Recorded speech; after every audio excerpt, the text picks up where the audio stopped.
Hi, Heather Rodriguez from naturalfertilityinfo.com, and I've been pretty busy filming my new fertility program that will be coming out this next year that I've been inundated with questions and haven't been able to answer them. So I want to first apologize for not getting back to all of you.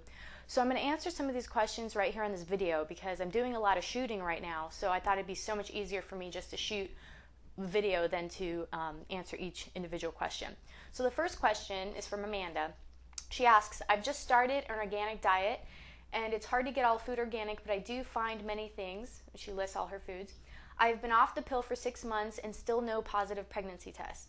With going organic, which I read is good to do in trying to conceive, what foods should I really focus on eating?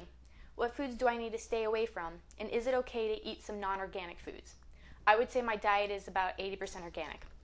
Okay, eating organic definitely is a great step. Many of the pesticides and hormones found in commercial meats, pesticides found in fruits and vegetables, and antibiotics found in meats and milk definitely have negative effects on fertility. So eating organic is a great step, a major step. Some of the foods you want to focus on eating is whole grains. Stay away from the simple carbohydrates like the white breads and the white pastas.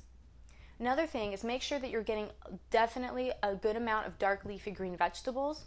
That if you are eating dairy, keep it to a low minimum and it must be organic. And also eating yogurts and kefir are great because the good bacteria in there helps to metabolize estrogens. So eating organic is huge. Major factors are meat must be organic or else I wouldn't eat it. Dairy must be organic. And any fruits, the place that you can kind of make a little bit if you need to is any fruits that have peels on them like oranges, things like that you're not necessarily going to get the pesticides. But studies have shown that organic foods have more vitamins and minerals in them because of the growing practices and the way that they farm them. So good job on with the fertility diet. There are some other factors that you may need to shift in order to get the results that you're seeking. Are you taking a multivitamin? Are you drinking enough water? There's many factors, and part of the fertility success formula, which is the product I'm filming for, is going to cover all of that. So, stay tuned for that. Hopefully you get pregnant before then, but thank you for your question. Next question is, I love your site. My question is, I've been trying to conceive for over 8 years now. In January 2000, I was diagnosed with non-Hodgkin's lymphoma, and I went through chemo and radiation. I've been cancer-free for 8 years. My husband and I went to see an infertility doctor a few years back and tried everything except in vitro without success. I still have an egg supply and I get the mid-cycle cramping that I take as ovulation. I've also had my blood drawn and FSH levels are in normal range. To be honest with you, I take in a lot of caffeine, sugar, and recently stopped smoking again. I just can't seem to get pregnant. Please help with your knowledge you can share. Okay, something quick that I can say. I usually need more information before I can, say try this or do that. But just something just from your question is the caffeine, sugar, those are huge. Caffeine, if someone who drinks, there's a study showing someone who drinks 3 to 4 cups of caffeine a day has way more estrogen in their system than someone who does not. So definitely stopping the caffeine would be huge because there may be some type of hormonal imbalance going on there due to the caffeine. Also the sugar, cutting out sugar, especially processed sugars, is huge. Sugar blood spikes in the system have definitely been causing some issues for women with ovulation and hormonal balance, all kinds of things. So just those 2 shifts that you mentioned, it kind of sounds like you know what you need to do. Those would be huge.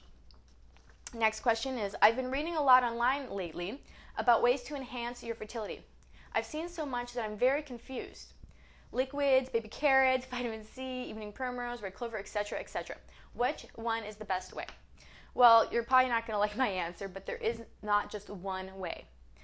The body is an entire body. There's not just one. You can't just eat baby carrots. I'm not sure where you heard that one. But you can't just eat one thing and expect these, miraculous results. If you're having problems becoming pregnant, there's an imbalance in the body. We are overbuilt for fertility success. We're overbuilt to reproduce. So if that is not happening, then there is an imbalance in the body. So what we need to do is we need to focus on bringing the body back into balance. And saying, okay, just take red clover or just take maca, that's not it. It needs to be an entire program. It needs to be a whole body approach through diet, through therapies, through herbs and supplements. So an answer to your question is not one of them is just the best way. Finding a balance in your body is what the best way is. And you can, again, get that in the Fertility Success Formula. Another question. I wanted to know if you can help me the natural way to get my menses regular. I only get them 2 to 3 times a year and would like to try the ovulation method for conception. It worked before twice, but now I have to get my period back. Please advice, and thanks a heap. Okay, if you're getting your period only 2 to 3 times a year, there's definitely something going on. You figure that out. And again, it's going to be about bringing your body back into balance. I would look into taking a multivitamin and getting plenty of water as a good beginning. And then also making sure that you are getting enough good fats in your diet. Essential fatty acids such as evening primrose oil, fish oils are excellent. And that helps with hormonal, with the hormonal balance. So first start with those areas, and then if that doesn't work, then email me back. But shifts like that make a big difference when it comes to having your cycle back. And make sure that your body weight is balanced, that it's not too much or too low. And last question.